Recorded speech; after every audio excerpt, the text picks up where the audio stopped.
Hey guys, welcome back to another podcast. And today we'll be reviewing Justin Bieber's brand new song with Benny Blanco called Lonely. And I'm pretty excited for this. I hate Justin Bieber's music, it's terrible, but he's a good Christian, good person. So, I'm pretty hyped for this. So, here we go. All right, so that was "Lonely" by Justin Bieber and Benny Blanco. I'll go first because I'm not really okay. So this song was interesting for me when I first listened.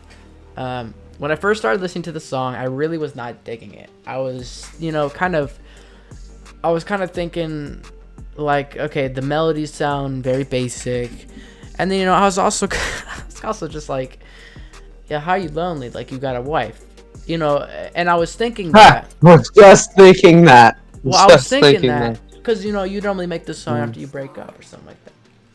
So I was thinking that I was kind of like whatever, what if you had it all? That whole part, the melody there was so generic. I was just like, eh. And then he does the lonely chorus, and I'm like, okay, it's not bad, it's not bad. But then then as the song goes on though, I was like, okay, I'm gonna really listen to the lyrics. So this is not just like a, like a pop hit song, like a deep song. So I listen to the lyrics, and he starts talking about what if you had it all, but nobody to call, and about how people judged him, whether rightfully so or not rightfully so. The whole world, basically saw him grow up as a kid, which most of us are not gonna have to deal with. Just our friends, people we know, have to see us grow up, not the whole world. So that's definitely something I can empathize and sympathize with. So that was crazy. You talked about that, and just things I hadn't really heard him talk about in his songs before, because most of them are kind of surface level. But I like how this one and Holy do have a little more at home kind of feel, rather than overproduced, overdone pop hit Justin Bieber song. So I appreciated that. I thought the chorus was pretty cool.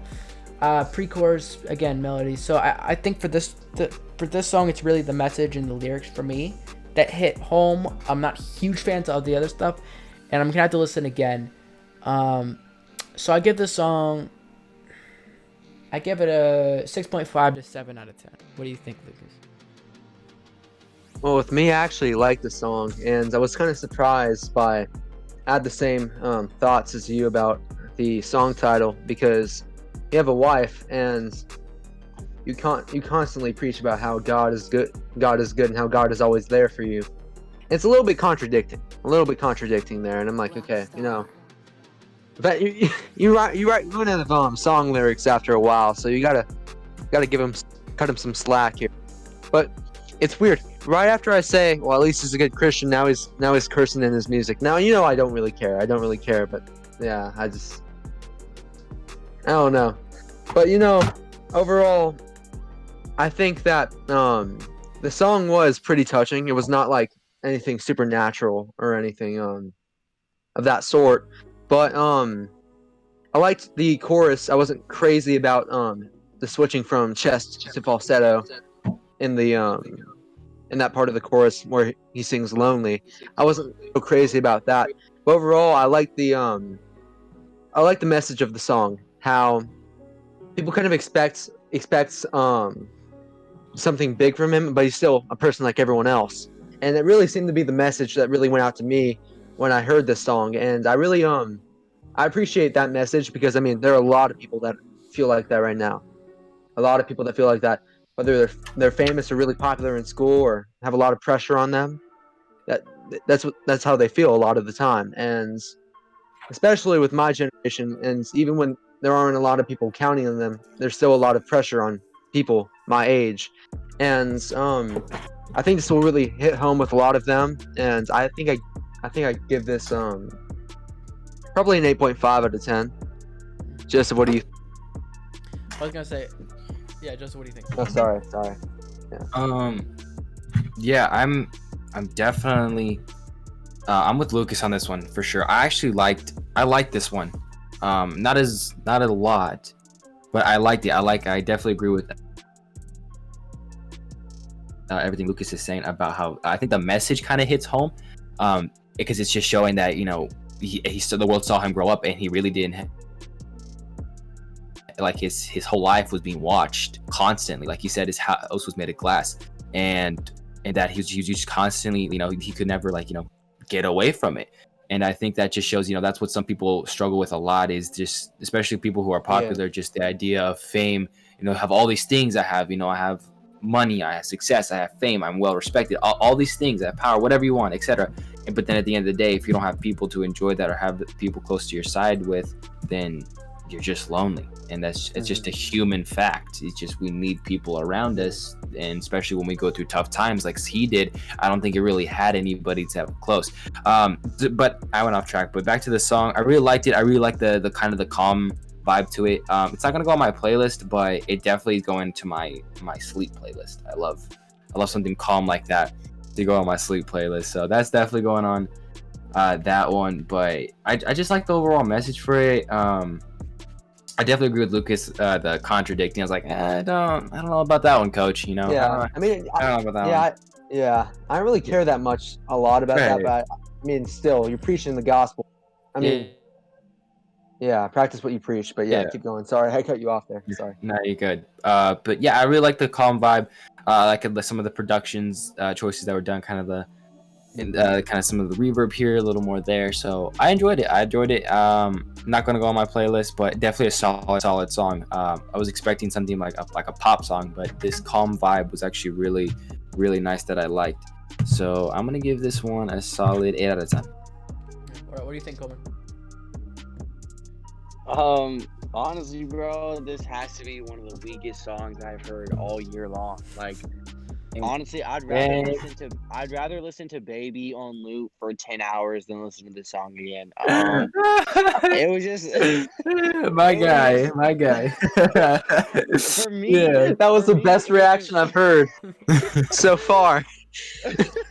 For me, it was just mad boring. It's like, I get the message of the song was super deep. It's like, yeah, you're lonely, and people have been watching you since a kid. It's like, I understand that, and even though I've not been in that situation, I kind of like feel for him, and like, that has to be a bad situation to be in. Obviously, having people like watch you since you were a kid, and I understand that, and that sucks. But for me, it's like there has to be a more like interesting way to put it into a song. I just thought it was boring. I just thought it was repetitive. Like, I don't know. For me, it was just like, I would rather do anything else than listen to this song. But I don't know, man. It's like, I get it, bro. You're lonely. But like, for me, when I think about this, when I hear the song, I think about other artists and how beautifully they put them being lonely into words. Like, for example, like NF, and like in songs like Dreams and stuff, or Dream, or whatever it's called. I can't think. That's one of my favorite songs by him ever, and it's a sad song. And like, but the way it's conducted, the way everything flows, it's a really good song. And for me, it's like, you can have these emotions and feel these ways and still make it sound interesting. And I'm not trying to make it seem like his feelings aren't valid, because dude, that sucks. But personally, I just feel like it could have been more interesting in some way. Like I said, would I listen to the song again? Absolutely not. I would never listen to this again. I'd probably give it a 2.5, 3 out of 10. And that's just me. Yeah, no, I get what you're saying. But yeah, I mean, sorry, the lag. Go ahead. One question I have for you is, would you say that you don't like how he's literally saying, you would rather him kind of make you feel like he's lonely and understand what he's going through without literally saying I'm lonely? Or is that what kind of saying? Like paint it in an interesting way? Yeah, I mean, it's not even that. It's just kind of like, I've listened to sad songs before, and it's kind of a vibe. You have vibes are different than what this song is. Like, you can make a sad vibe, and a sad vibe is something where it's a sad song, but I'm vibing with it. Like, my heart feels it, my soul feels it. I'm like, all right, I'm sad right now, but dude, this song is a vibe. Like, it's good. NF4, they make super sad vibes, and that's music you can listen to. And even though it's sad, it's like, you want to keep listening because it's just a vibe. It's good. Yeah. And this is just one of those songs where it's like, you're listening, and it's like, it's super, like, bro, stop talking. Like, I don't care anymore. Like, I'm over it. It's not a vibe for me. And that's where I feel like, artists like, Drake, Bryson Tiller, NF4, those kind of artists can make sad vibes where you just want to listen, even though it's sad. Like, you still want to listen. And this is a sad song. I feel like it could have been made more into like a vibe versus like just a like, I'm lonely, blah blah blah, pity party, blah blah blah. Yeah. Because that's how I felt like this song was for me. Yeah, Yeah, I get what you're saying. One more thing I want to say, and then we'll do final thoughts from everybody else. Is I totally get what you're saying, and I definitely would have liked that. That would have made this like I give it like a 6, I think. That would have made this like a 10.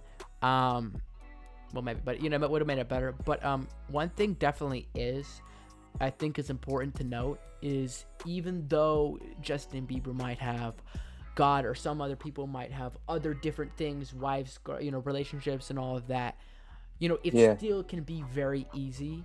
And I know, from experience, to feel lonely regardless of what you do have helping you. You know what I mean? Like some people in relationships, they feel the most lonely. So I think that is one thing I felt at first was like, why are you writing this? You have a wife. But then I think to myself, oh my gosh, I have a great life. But sometimes I feel lonely. So I think that's one thing we should keep in mind.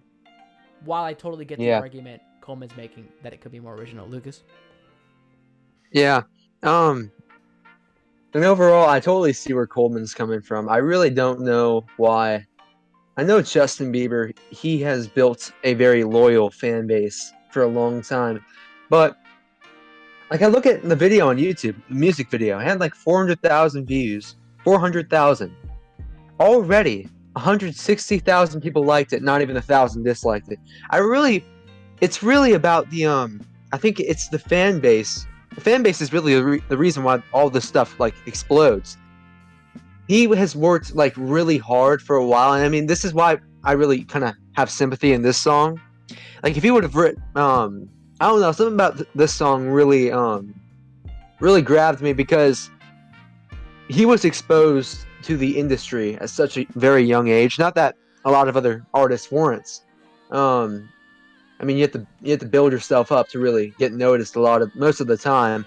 And he started out like what? Like when did he start? Like 11, 12ish, or even before? 11, 12, yeah. Yeah. And yeah, Pretty young. it was. It must be hard for kids to really grow into that lifestyle because you don't know who to trust. You don't really know who's your friend and who isn't your friend. And it's really the only reason I had sympathy for that song. But yeah. And with what you're saying, Lucas, kind of to go with what Coleman is saying, is part of it is this song maybe would have made more sense to make when he actually was down in the dumps and when he actually maybe had the drug problem or when he didn't have a wife or he was in between Selena Gomez, all those different things. But I think this might be one of those things to where that kind of thing happens. I'm not saying that's the same as like trauma or something like that in your life, but it's that kind of deal where once you get out of it, you finally realize it can, retrospectively look back and see how that really affected your life and made you into who you are, created anxiety, things like that and all that. But any final thoughts, and then let's wrap it up. But yeah, real fast, Joseph, you left 7 chats in the middle of the podcast, and I got like crazy notifications. Crazy notifications. Oh yeah, I was deleting all of them. Too. I know you did it. All right, I was deleting all of them. There's like 50 million of them. Sorry, there's like 50 million of them. I got like rapid fire notifications from that. I didn't know it notified you. Oh shoot. So thank you so much for watching, guys. If you like, leave a comment, subscribe. You know the dealio. You know how it goes. Instagram's down below. Don't dislike, please. Have a good night. Peace out.